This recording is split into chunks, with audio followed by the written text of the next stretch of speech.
Oh, I'm happy to be here. That I didn't know that gonna get a little emotional. I didn't know the other speaker was not here due to losing her life, and that she lost the fight to what I fight every day.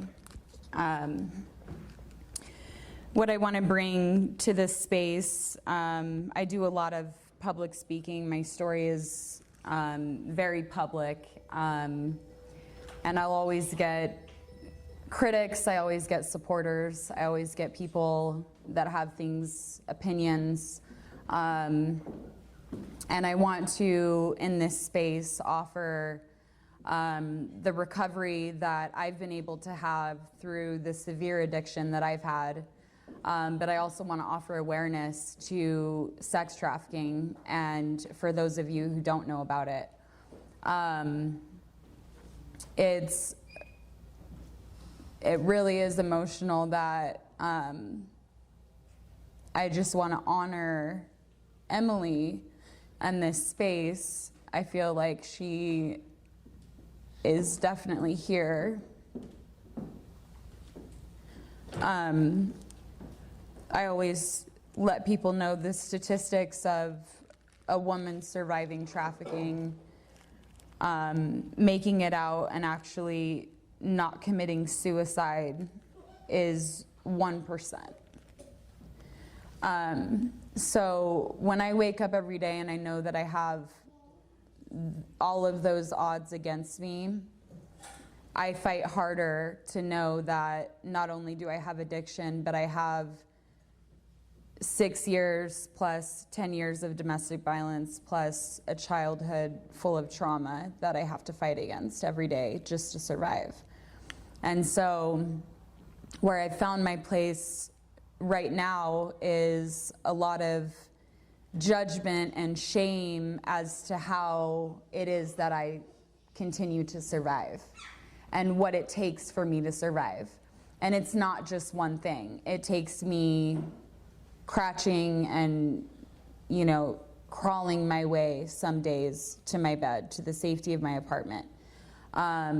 It's scary to go out into a world where people don't know what has happened to you, but it's a constant thought in your mind of what has happened to you, trying to get your human mind to comprehend what human beings can actually do to other human beings and the suffering that they can place upon other human beings.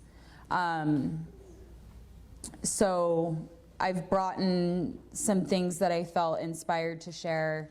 I just have some inspirational, just informational cards if you guys want to know some more about statistics and Don't Be Pimp's website. The apparel that I do sell it has multiple factors. It has to do with bringing awareness to the fight of not being pimped, it's so easy to be lured into that, especially being a vulnerable woman, that especially when I think about when I was lured into sex trafficking, I had addiction, I had all of these things that pimps look for in women. They search out for these women. And addicts are the perfect prey. We're the perfect prey when we don't have our kids because we're suffering. We want our kids, we want anything. And so when we have someone offer us try to sell us these dreams that they're gonna help us get our kids and everything's gonna be okay, all these men are taking advantage of you anyway, just come with me. And then to come out of that and to not blame myself for the choices that I made. I made the best choices that I could in those moments.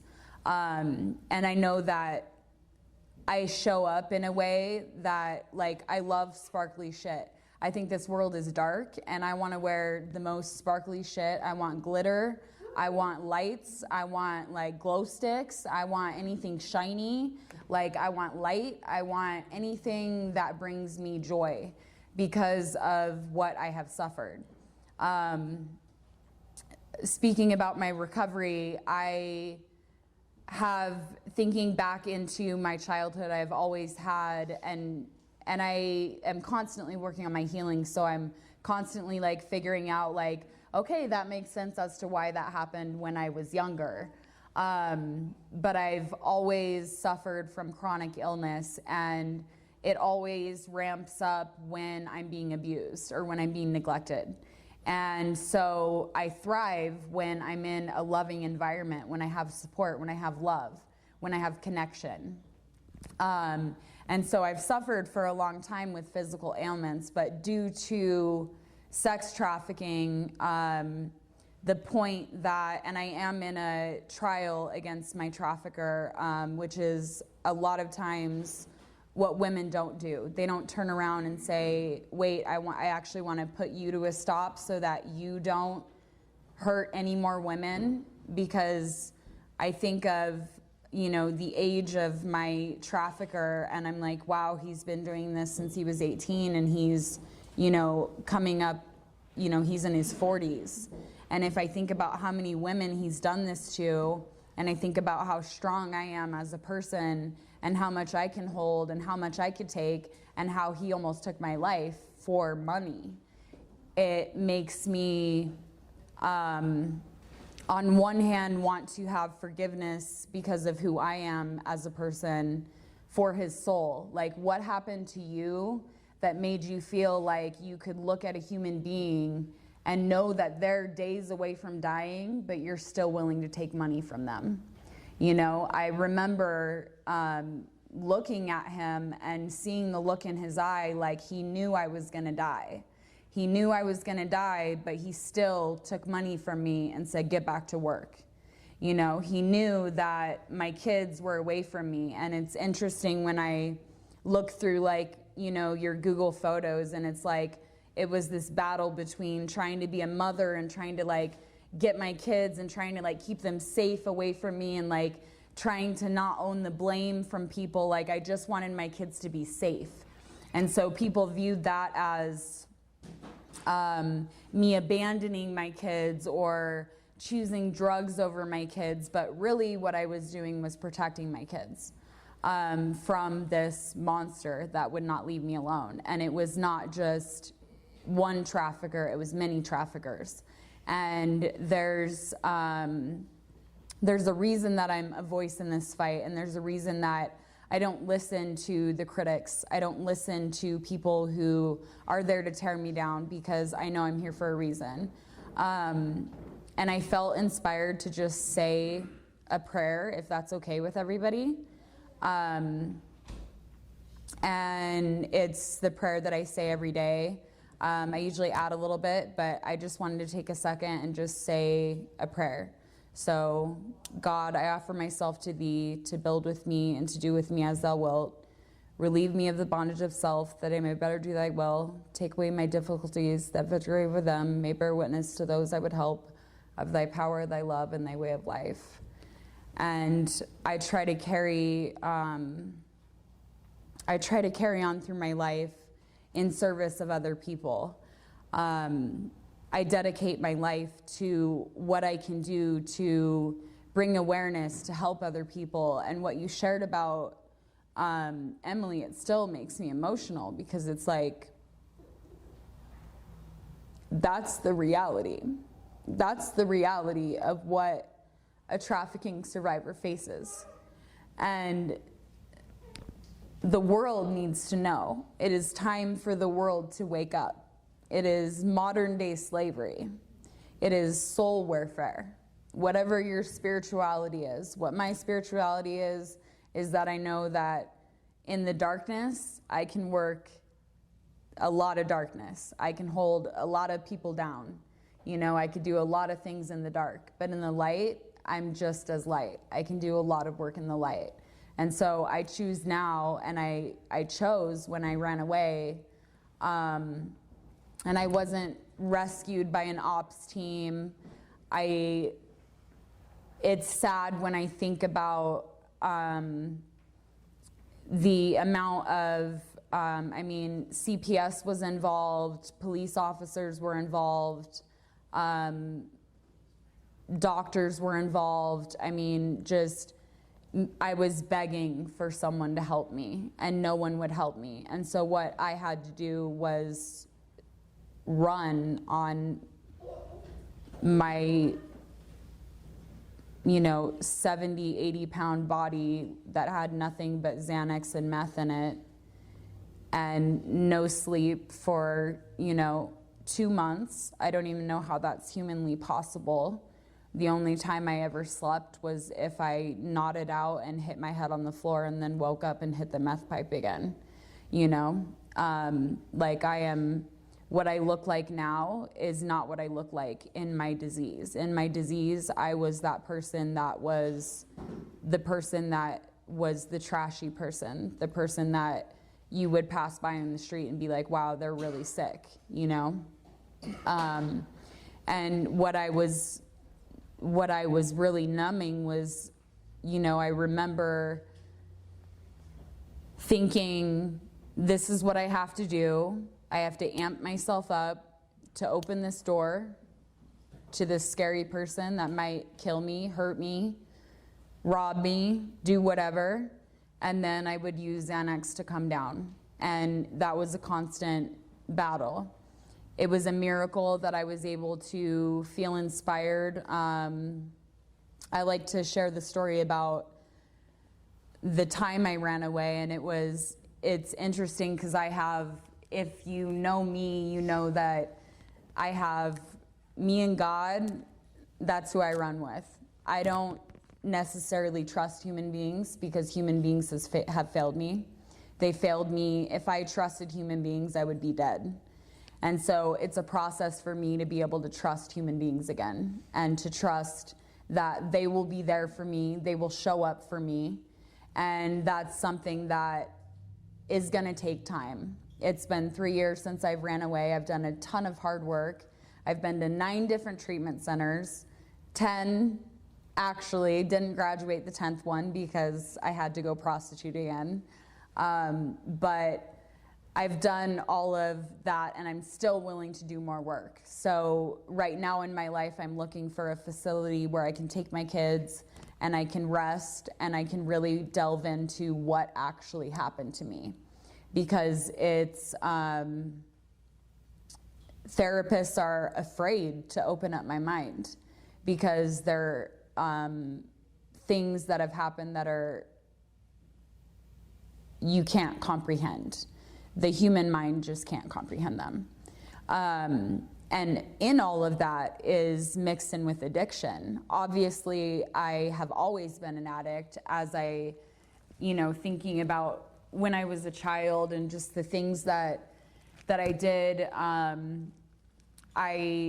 had parents, but I remember, my mom being at a young age, and I remember her prostituting, and I remember not realizing that she was actually prostituting until I was doing it. And then I realized, wow, like it's carried down through the lines. And even my grandmother, and my grandmother just passed away, and she used to tell me, like, you'll learn to love a man for money. So what I was taught as a girl is that money is what is going to get you love. So I was willing to die for money. And I have this ring that my pimp gave to me after 6 years, and I wear it because it reminds me of what I was willing to kill myself for a scrap of love. And that's some intense shit. Like that's intense. That is what a human being will do just for love, just to get love, just to get connection.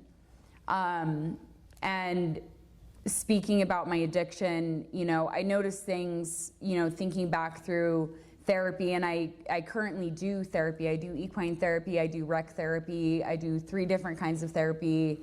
I do talk therapy, I do art therapy, I do so much every day. I just do everything that I can in the day. Sometimes I wish there was more hours, but there's just not, so I just do what I can, and then the rest I just do tomorrow and roll it on to the next day. For my addiction, I want to read I wrote a poem, I remember when I was in one of the outpatient treatments that I graduated from, and I wrote a poem about being at my rock bottom. And I remember when they were like, write about your rock bottom, and I was just like, you know, you're stubborn in treatment and you're like, fuck that assignment, I don't want to do that assignment, like I'm over it. But I ended up it just flew out of me. And this is the closest thing that I can share with you to help you understand where I was at my rock bottom. So it's called Rock Bottom Reality. The bottom of the barrel, the devil I would meet, a feeling so empty, pure and utter defeat, deception and lies in a way I didn't know, no food or water in my body and nowhere to go. So frail, so thin, so broken down, no friends to be seen, no family to be found. Wandering in a place darker than I could conceive, living in a hell I didn't want to believe. No children to love in the brokenness of my home. Everyone was too scared, so they left me alone. Wanting to know, but too blind to see, hating myself for just being me. No hope for my future or anything light. I've done too much wrong to do anything right. The angels of darkness were all around, thinking I was too lost to ever be found. Feeling evil, plotting on me in the mist, the loneliest of hell's places was this. I'd locked myself up, too scared to get out, the very thing my nightmares were about. All the money I needed and every drug too, but no one to answer the phone, no calls going through. The only voice to hear was the one in my head, the only place to lay down on that sin-filled bed. I couldn't eat, hunger I wanted to feel, regretting my choices because shit just got real. The only place to turn now, to my creator, thinking in my head, please God, just save her. And with that, what I wanted to share is I tried to run away hundreds of times, which is very common in trafficking. And there's what I try to help with in the organizations that I advise for is that I try to help them catch those victims, the ones that are being turned away, the ones that are just given drugs and saying, go back. We can't help you. You're too damaged, you're too sick, you're too this, you're too that. You're too scary. And what really saved me was I'm from Seattle. That's where most of my trafficking happened. And I was in a beautiful hotel room and I was looking out the window. I had just robbed someone to their face, you know, all these dangerous people, like all the things you do in the streets. And I know I look pretty and like, you know, not like a savage, but I'm a straight savage in the streets. Like, I don't care. Like, I will rob you. I will do what it takes to survive. I'm a survivor. I will survive in the light. I will survive in the dark. Whatever I need to do, I will get done. And so I remember opening my curtain and just looking at the Space Needle. And I remember hearing a distinct voice telling me that my pain was not the only pain, that my children were in pain, and that other people were in pain, and that other people needed me. And I remember wrapping up, I was nodding out. I definitely needed to hit the meth pipe to keep going, but I remember wrapping up my pipe, and I literally could not take another hit of the meth pipe anymore. I had Xanax, but I couldn't take it anymore. And I remember calling my trafficker, and I told him, I'm a goddess, and I'm a daughter of God, and I am not a prostitute, and no man will touch my body for any amount of money, including you. And I've never had him show up to my hotel so quickly before.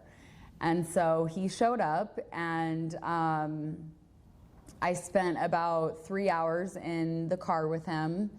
And as I was in the car with him, I was getting inspiration as to how I was going to get away safely. And I made him a key to my apartment. I assured him that I would be at my apartment knowing that I was not going to be there. So we went to Lowe's and I was like, yeah, I'll make you a key, and I did everything that I needed to do. And at that point, I was so uncompliant with him that he was at the point of trading me or selling me to another trafficker, which happens commonly, which happened a lot to me. I got traded to different traffickers and different pimps. And as soon as he dropped me off, I had an inspiration that this is the last time that you will see him for a very long time. And as soon as he pulled away, I saw undercover police follow him. And then I saw an SUV pull up, and I knew that they were there for me. And I hesitated. I have no idea how I ran, but I ran for my life. I left my apartment door open, my townhouse door open. I left all my belongings, and I ran on foot to a hospital. And at the hospital, I was surrounded by people telling me, not knowing how to help me. They were thinking I was in a psychosis. They weren't listening. They weren't understanding. They didn't know how to help survivors. They didn't know how to spot it. They were thinking I was psychotic and all of these other things, which made me even more scared. And I remember them just being in a circle around me and all of their voices just talking to me, telling me, go in this room, you need to do this, you need to do that. And I remember just dropping my head and just saying, please, God, help me. And I got a call as soon as I said that prayer, and my bishop called me. And as soon as I talked to him, I immediately stopped hearing all of the voices that were telling me what to do, where to go. And a bunch of people from church showed up. They kept me, they took me out of that hospital. And I was taking about 14 to 16 Xanax bars a day, which is definitely seizure level. And they took me home to die. I, at that point, was so malnutritioned, which is now why I have internal damages. I have to eat certain foods, I have to take medications just to stay alive, or I'll end up in the hospital. And my old Relief Society president just laid in bed with me.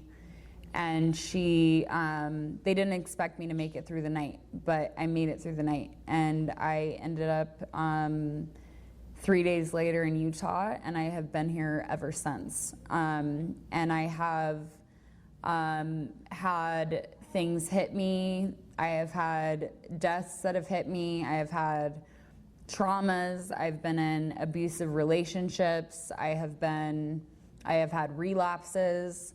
And my main point is that I want everyone to know to just never give up. It doesn't matter if you have a relapse, you always have something to learn, and you never lose the recovery that you have. I have 3 beautiful daughters. I have a baby who I had to, due to my internal damages, I had to use marijuana my whole pregnancy in order to stop the vomiting from pregnancy. My body was rejecting the pregnancy. So I had to basically force myself into a relapse in order to survive. And so my daughter's healthy, she's a miracle. I love watching her next to me, just the perfection of the miracle of her. And what I went through, I lost, I thought I was going to marry, this person that I had a baby with. Those things have changed. I've accepted those things, that's not gonna happen. I'm trying to be the best healthy co-parent that I can be and be in recovery. And I love what you said about Emily and how she uses music. I'm all about music. I'm into, I go to FTR. I don't know if you guys have been there, but they have a creative arts group. I'm going to be getting in the studio and recording songs, and it's one of the ways that I'm able to heal. I also work with a lot of organizations on advising them on how to treat survivors and the different ways that they can actually help us survive. I also, sometimes I get frustrated because people don't know how to react to me. They don't know how to react to my intensity. They don't know how to react to the fact that I'm just like, go, go, go. Like, it's okay, I fall down, I'm gonna get back up. Like, and so I haven't memorized, I don't even need to read it. But the part that helps me in the big book is, this was our course. We realized that the people who wronged us were perhaps spiritually sick, though we did not like their symptoms and the way these disturbed us. They, like ourselves, were sick too. We asked God to offer them the same tolerance, pity, and patience that we would cheerfully grant a sick friend. When a person offended, we said to ourselves, this is a sick man. God save me from being angry, thy will be done. And so I try to think of that when I am feeling judged and shamed by the world. There's always going to be people that are going to come at you and are always going to have things to say about your recovery, but we are the experts on our own trauma. We are the experts on our own lives. We are the experts on what makes us feel okay. And whatever that looks like in your recovery is okay. If it's music, if it's art, if it's meetings, and I attend meetings, I go to meetings. AA is my shit. I love AA. I got sober in AA. I didn't get sober. I'm not, thank you. I'm not from in Seattle. It's all AA. It's not treatment centers. In Utah, it's treatment centers. So I have like this AA basis. And so when I feel shifty, or when I just feel some type of way, I go to a meeting. I know what that feels like. I go to a meeting. I don't know how it works. It just works. I work the steps. I have a sponsor. And my sponsor said something really great the other day. She said, action is a lot slower than gossip, but it's the sure thing that works. And so I continue to show up for the many organizations that I advise for. I freely give of my time. I help people get into treatment. Like, I have a really bad issue with not, like, I have this part of me that I call giver, where I just want to give. I don't want anyone to suffer because I know what it's like to suffer. The daily reading that I read for today, what is it, the 6th? And it was the meditation for the day that I just felt inspired to read. The unseen God can help to make us truly grateful and humble. Since we cannot see God, we must believe in him without seeing. What we can see clearly is the change in human being when he sincerely asks God for the strength to change. We should cling in faith to God and in his power to change our ways. Our faith in an unseen God will be rewarded by a useful and serviceable life. God will not fail to show us the way we should live, when in real gratitude and true humility we turn to him. I pray I may believe that God can change me. I pray that I may be willing to be changed for the better. And I just want to leave it with, I'm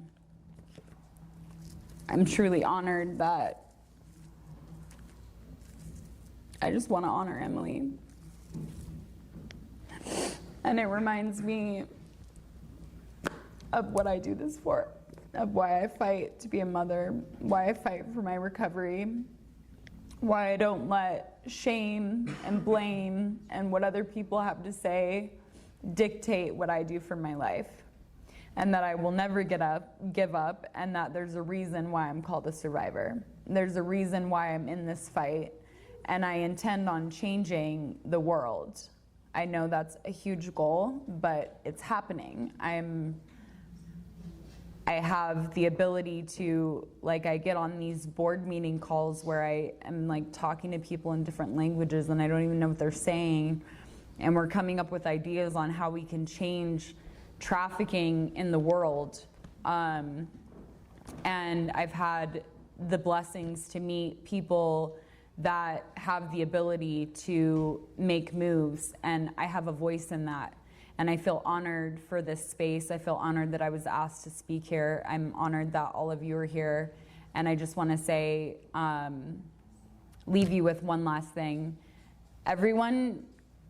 Anyone can take everything away from you. They can take your clothes, they can take your belongings, they can take your kids, they can take your home, they can take everything from you. The one thing that they can take your freedom. You could end up in jail. You could end up in a treatment center. The only thing that someone cannot take from you is your relationship with God. Whether it's your universe, your spiritual whatever, they can't take that. That's inside your heart, that's inside your soul. They can't take that. No matter how hard they try, they can't take that. So if you have anything, cling on to that and everything will be okay. And I just want to, again, honor Emily. I hope I did her right by speaking on this subject. I hope it brought awareness to it. There is apparel in the back. I hope that you guys can rock it and support it. And I hope that you guys can come to the Deeply Rooted show. It's on the 16th, I believe, at Brighton. And just follow the movement and be kind to one another. You never know what anyone is going through, and it goes a long way to just be kind to someone. It could mean their life. So that's what I want to leave you with. I'm grateful. Thank you.